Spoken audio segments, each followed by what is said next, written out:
Iran Israel पर बहुत जल्द एक बड़ा हमला करने जा रहा है। ईरान के हमले का 2 रिपोर्ट्स में खुलासा हुआ है। इन रिपोर्ट्स ने इजराइल के साथ साथ अमेरिका की भी चिंता बढ़ा दी है। इजराइल में विनाश को लेकर 2 रिपोर्ट जारी हुई है। पहली रिपोर्ट पेंटागन की है, जबकि दूसरी रिपोर्ट ईरानी सेना की मिलिट्री विंग IRGC की है। IRGC के सूत्रों से जो जानकारी मिली है उसके मुताबिक ईरान ने इजराइल में 4 दिनों तक एयर ऑपरेशन करने का प्लान तैयार किया है। इस खबर के बाद सवाल उठने लगे हैं कि क्या इस बार अमेरिका इजराइल को बचा पाएगा।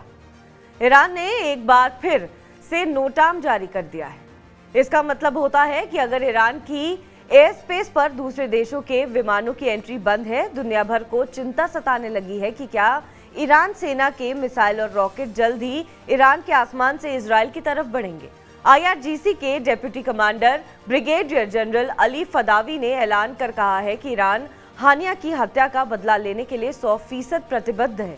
हमले के डर से इजराइल ने अपनी 4 इंटेलिजेंस और सिक्योरिटी एजेंसियों के दफ्तर को तेलवी से शिफ्ट कर दिया है।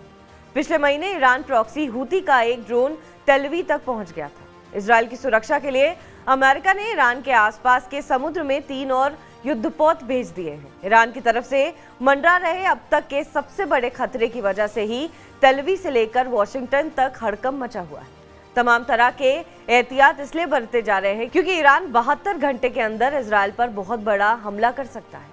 ये बात हम नहीं कह रहे हैं, बल्कि अमेरिकी रक्षा मंत्रालय यानी पेंटागन के एक अधिकारी के हवाले से कहा गया है। जो दावा पेंटागन ने किया है वही बात ईरानी सेना से जुड़े सूत्रों से सामने आई है। ये एयर ऑपरेशन 3 से 4 दिनों तक हो सकता है। संयुक्त राष्ट्र संघ में ईरान के प्रतिनिधि आमिर सईद इरवानी ने कहा है कि इजराइल को ईरान अकल्पनीय दंड देगा। ईरान के खतरनाक प्लान का खुलासा ईरान के नए राष्ट्रपति मसूद पाजेस्कियां के 2 बड़े कदम से हो रहा है।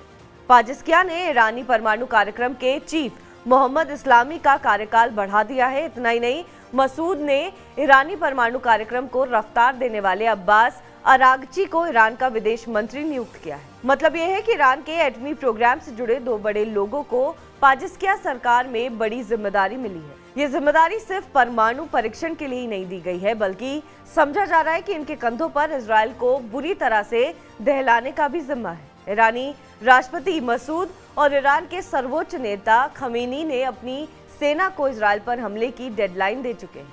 इसलिए ईरान सेना ने अपना युद्ध अभ्यास शुरू कर दिया है। इस खतरे को देखते हुए अमेरिका, इजराइल, ब्रिटेन और फ्रांस ने इजराइल की सुरक्षा के लिए संयुक्त प्लान बना लिया है। अमेरिका ने इजराइल को 29,285 करोड़ रुपए के हथियार देने का फैसला किया है। अब देखना होगा कि मध्य पूर्व का तनाव आगे क्या मोड़ लेगा। बहरहाल इस खबर पर आपका क्या कुछ कहना है, हमें कमेंट करके जरूर बताएं। बाकी देश विदेश की तमाम बड़ी खबरों के लिए आप देखते रहें TV9 डिजिटल।